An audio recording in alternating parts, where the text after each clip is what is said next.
This video is about how to avoid catastrophic affairs when you're travelling on work trips. I was at a conference once and a friend of mine had a woman who was interested in hooking up with him, and I asked him about it. He was married with 3 kids, and he said, if I can get away with it and no one else gets hurt, why not? It's sex, and if it itches, why not scratch it? This video is about having affairs when travelling, especially for work, and subsequently going to talk about affairs more locally at home, in the workplace where you live. But the aim is to help you, if you're a dad and you do wish to avoid catastrophic affairs that break up families. And the overall goal is to avoid putting your children's emotional health at risk. And these 5 risks are risks that I will promise to quickly discuss at the end of the video. You may be surprised to know, what percentage of married men do you think have affairs on trips? That is, they cheat on their partners while on a business trip. Well, published data indicate that up to 36% of men report doing this. And look, I've been on hundreds of work trips to 43 different countries, and I'm very aware of this issue and its consequences for dads. And we've discussed it various times amongst each other. And an important additional point, 13% of women on business trips who are married also have affairs, 13%. So what we say in this video also applies to women. And let me be clear up front, I am not moralizing or judging. This discussion, in fact the whole channel, is primarily about the future well-being of our kids. We're just providing advice here to those parents who are keen to avoid putting their kids at risk by getting caught out and having an affair that damages the family and hurts those kids. We're not otherwise moralizing. I need to make that clear. Now let's face the facts with some honesty. If dad does have an affair, there is about a 50% risk that it'll end up in divorce and create difficulties with the kids. So before we discuss these 4 tips, I strongly encourage those who are watching, men and women, to never say, hey, it could never happen to me. Friends of mine have described how that was the attitude that they took, and it was just that attitude that got them caught out because they didn't plan and think about it in advance, and it led ultimately to their divorce. So I think it's better to always assume that you are vulnerable, otherwise your overconfidence might catch you out. And look, if you're in the 64% for whom this is not an issue when you travel for work, please pass on your wisdom through the comments section below. Now, these 4 brilliant strategies to avoid catastrophic affairs come from a group of senior leaders who travel a lot, and who, when we all got together to discuss this issue openly, uncannily, we all came up with the same 4 tips. And it turns out that's exactly what the professional bodies and psychologists say as well. So pretty powerful. Tip number 1, avoid risky situations. In other words, for example, be aware of being one-on-one with women for long periods, and especially don't be alone with a woman if there's been a lot of alcohol involved. This is a hugely, and maybe the most hugely vulnerable time. I'm very aware of that myself, and I'm very careful, and it can be especially a problem also if there's a major differential in fame, power, or sometimes money. Please don't take advantage of that. And please don't flirt with the ladies just because it feeds your ego and makes you feel masculine or sexy. I've watched that in action often, and I can't help but admit that it looks cheap and childish to me. But I do feel bad saying that because I'm being judgmental, and I'm sure I used to do that too, particularly when I was young at times. But it is hollow and selfish. Rule number 2, avoid excessive emotional intimacy.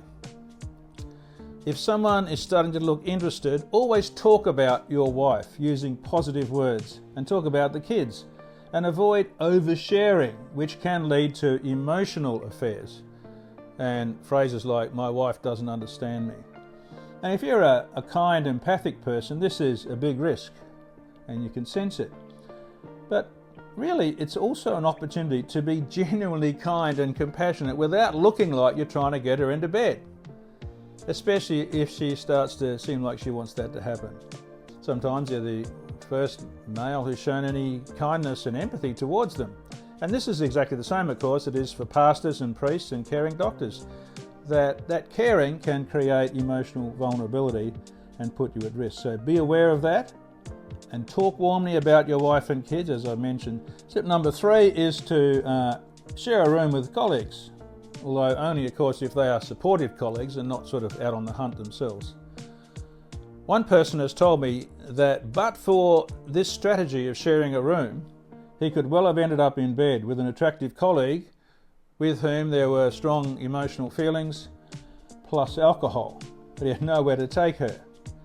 He was saved by this rule, by the presence and the accountability of his friends, and was grateful. Tip number 4 is actually a beautiful thing. It's to nurture your marriage before leaving. In its simplest form, it sounds silly, but it works, is to include talking to the spouse about these strategies. I told Jackie, and I thought it might be a nice act of love to tell her how intentional I was, and she said, "You don't need to, I trust you." But I wanted to. But I later overheard her passing on that wisdom to another young dad who travelled. We'll talk more about nurturing your relationship in a later video or two, but one simple strategy that many couples agreed to was to make sure, it sounds simple really, make sure they had sex before their partner left for the trip. And I used to joke and say that like we always had sex before I went on a trip, and I'd say to that, at least if the wings fell off the plane after it took off and it was heading for the ground, at least I'd go down with a smile on my face.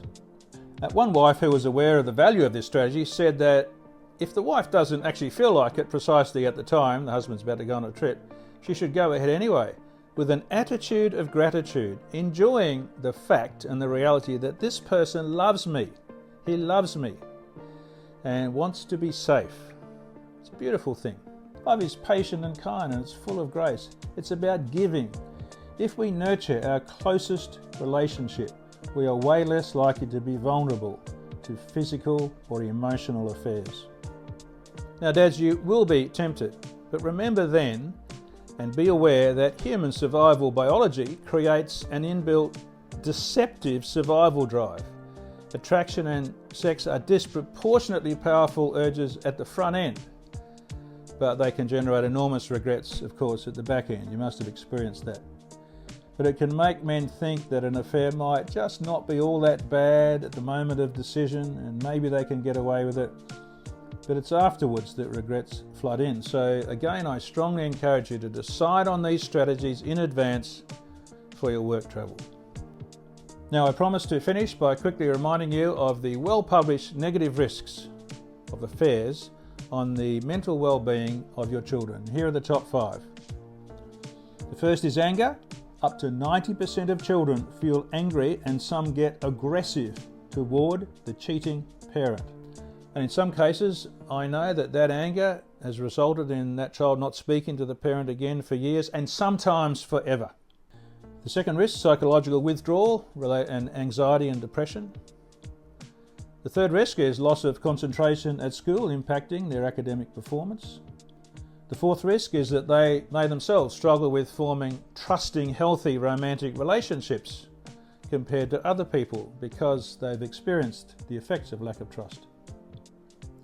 And finally, number 5, they are more subject to risky behaviours such as substance abuse or early sexual activity as a coping mechanism or reaction to the stress that it's caused. So dads, please pass on these tips to other dads who travel, no matter how old they are. And thanks for listening.